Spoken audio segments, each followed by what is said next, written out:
Good morning, student. For last class, in lesson unit 1 electrostatics, we studied about the introduction part and the basic properties of electric charge. For example, what is meant by charge, conservation of charge and quantization is a basic concept. Now we move on. Coulomb's law is a very familiar law in electrostatics.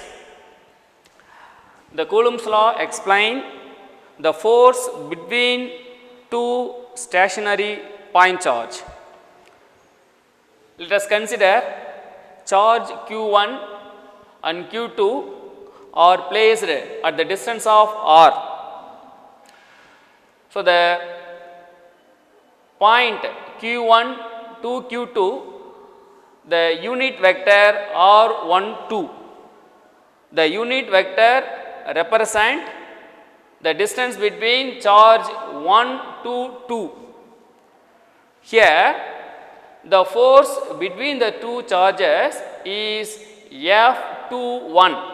That means the force on the charge Q2 is due to the Q1. So, the force acting along the line joining the two charges is F21. So, the Coulomb's law explains the force between two charges.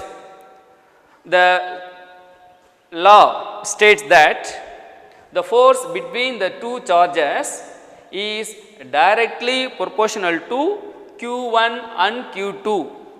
That means the product of their charges, and the force between two charges is inversely proportional to square of the distance between them.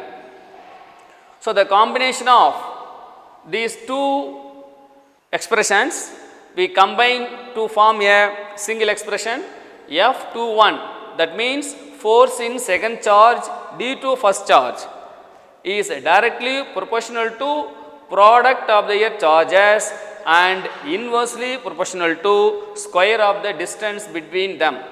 That is a statement of Coulomb's law. The force of attraction or repulsion between two point charges is directly proportional to product of their charges and inversely proportional to square of the distance between them. So, is directly proportional. Here equating the equation F21 is equal to K into Q1 Q2 by R square into unit vector. Here K is a proportionality constant. R12 cap is a unit vector directed from Q1 to Q2.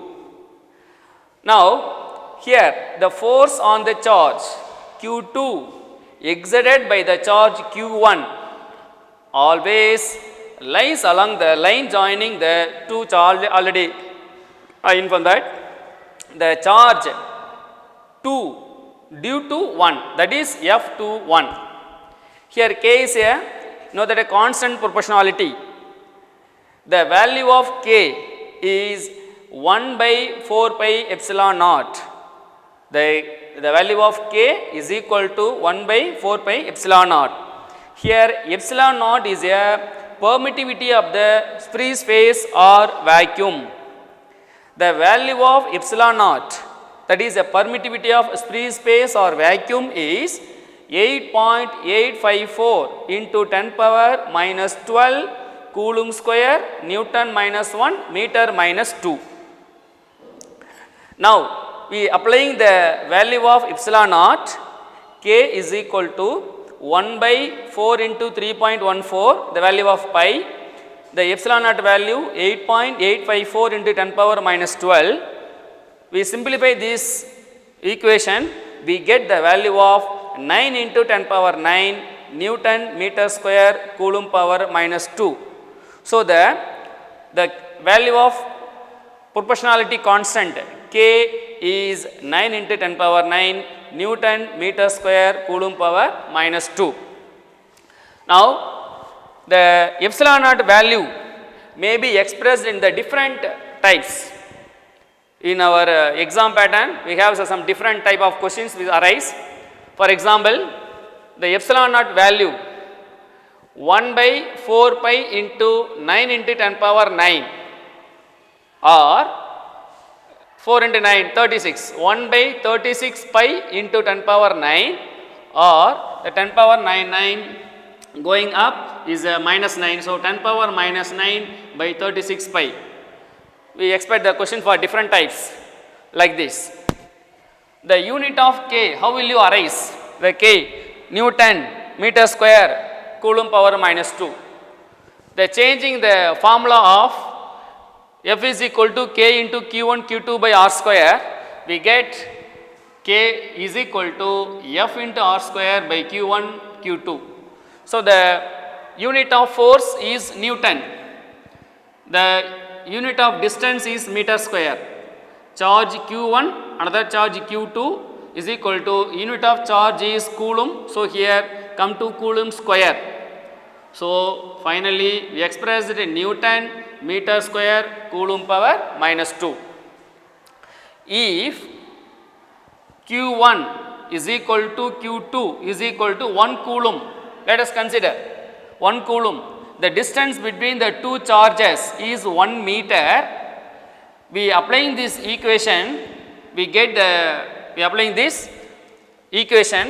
the force of value 9 into 10 power 9 Newton.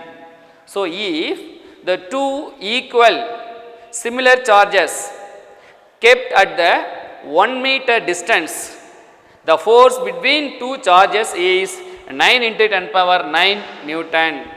It is a definition for 1 coulomb.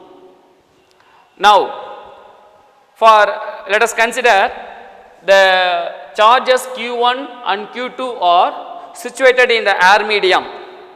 We get the equation of F21 is equal to 1 by 4 pi epsilon naught q1 q2 by r square in r12 is a unit vector in air medium. For any other medium, for the permeability epsilon, the force between two point charges is equal to 1 by 4 pi epsilon q1 q2 by r square, that is equation of for any medium. For air medium we get epsilon naught, for any medium we write epsilon. So, dividing this equation F21, the force in air medium and force in medium, compare these two equation, we get epsilon by epsilon naught is equal to epsilon r. Here epsilon r is a relative permittivity. So, finally, we get epsilon is equal to epsilon naught into epsilon r. Epsilon, that means the permittivity of the any medium. Epsilon naught, permittivity of the free space or vacuum. Epsilon r is relative permeability. So, the relative permittivity. For air medium, the relative permittivity epsilon r value is always equal to 1. For relative permittivity of air medium is always equal to 1. For any other medium, the relative permittivity is always greater than 1. If the two charges are kept in the air medium, here the expression will come 1 by 4 pi epsilon naught, because here also epsilon r, the epsilon r value is equal to 1 for any air medium. So, the equation will come 1 by 4 pi epsilon naught q1 q2 by r square. Now, the next point, the Coulomb's law has same structure as Newton's law of gravitation. That means, just to compare the Coulomb's law and gravitation law, some aspect. Coulomb's law, the force between two charges. For Newton's law, the force between two masses of the object. So, like this, let us some comparison between the Coulomb's law and Newton's law we studied here. Now the formula of force of between two charges is F is equal to K into Q1 Q2 by R square. That means the force of attraction or repulsion is directly proportional to product of their charges and inversely proportional to square of the distance between them. Here the Newton's law of gravitation, the force of attraction is directly proportional to product of their masses and inversely proportional to square of the distance between them. Here the force between two charges is whether attractive or repulsive force. The force between the two charges form whether is a attraction force or repulsive force. When we form the attraction force, so Q1 is a positive charge, Q2 is a negative charge. So we will already inform that last class we form a attraction force. Whether Q1 is a positive charge, Q2 is a positive charge, or Q1 and Q2 are negative charges, we get in a repulsive force between these two charges. Here, if in Newton's law of gravitation, for heavenly body, all objects having only in attraction force region. So that is the Newton's law of from the Newton's law of gravitation, the force of attraction between any other two objects is directly proportional to product of their masses and inversely proportional to square of the distance between. So the Newton's law of gravitation, the force of any heavenly object is always attractive force. Now for the expression K is a proportionality constant. Their value of K is 9 into 10 power 9 Newton meter square Coulomb power minus 2. Here G is a proportionality constant, is called gravitational constant. The value of gravitational constant is 6.626 into 10 power minus 11 Newton meter square kilogram power minus 2. So we compare these two values of constant, gravitational constant and force constant. We concluded that the electrostatic constant is greater than the gravitational constant because their value is 9 into 10 power 9, here 6 into 6.26 into 10 power minus 11. So the force in electrostatics is always greater than the force in gravitational force. We assume that if the charge is very small, because all the atom are made up of electron, proton and neutron. So the electron is very small in order of 10 power minus 10. Proton is order of 10 power minus 15. It is short range forces. These forces is very strong compare the gravitational force. If the gravitational force, let us assume that all the planet revolve around the sun, but without any physical contact, even the force is small compare the electrostatic force. Now next point, the electrostatic force depends on only in the medium. You know that already informed that epsilon is equal to epsilon naught into epsilon r. Here epsilon r is a relative permeability. If air medium, the relative permeability is 1. For any medium, epsilon r is greater than 1. So the force of Coulomb's law, the force of any two charges is depends only in the medium, air medium or any other medium. Here the gravitational force is independent of the medium. So whether is a medium present or not, the gravitational force is a constant. Now next point, if the charges are in motion, some additional force comes when the charges Q1 and Q2 are in parallel or anti-parallel or perpendicular or motion or rest. having the different kinds of having some additional force will arise. So, we learned the next chapter. This force is called Lorentz force, that is a magnetic Lorentz force.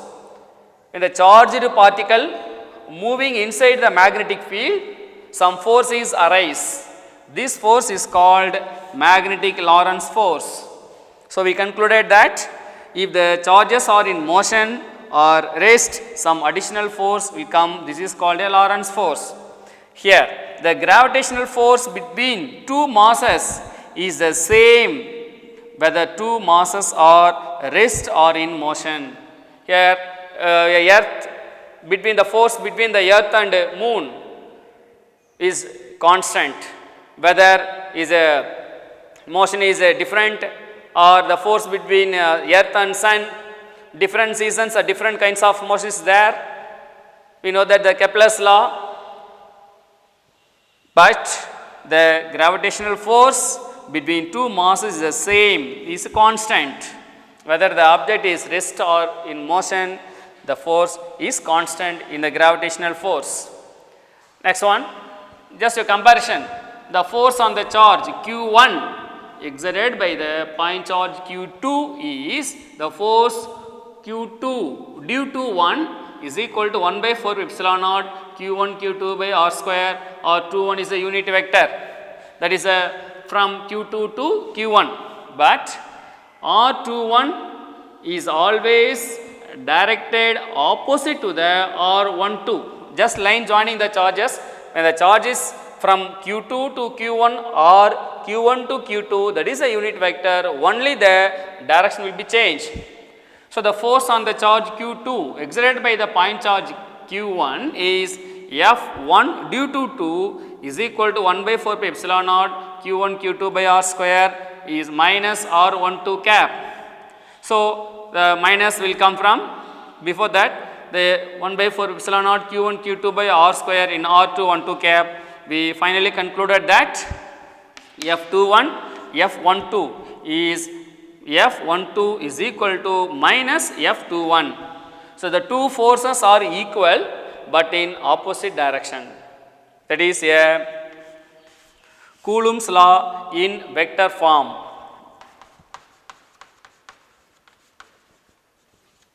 Coulomb's law in vector form. Now, we move on. Next topic, superposition principle. That means the Coulomb's law explain the force between only two charges. But if you want to calculate the force between more than two charges, how will you calculate? So, that is useful for more than two charges. The force will be calculated using the superposition principle. That means, let us consider the type of charges. The Coulomb's law explain the interaction between two point charges. The superposition principle explain the interaction between multiple charges or two or more charges. Let us consider that a system of n charges is Q1, Q2, Q3 up to Qn is a system of charges. Having a system, the system having the charges Q1, Q2, Q3 up to Qn.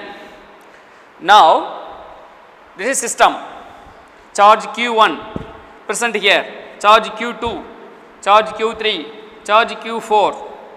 Now, the force on the charge Q1 due to Q2 is force in 1 2.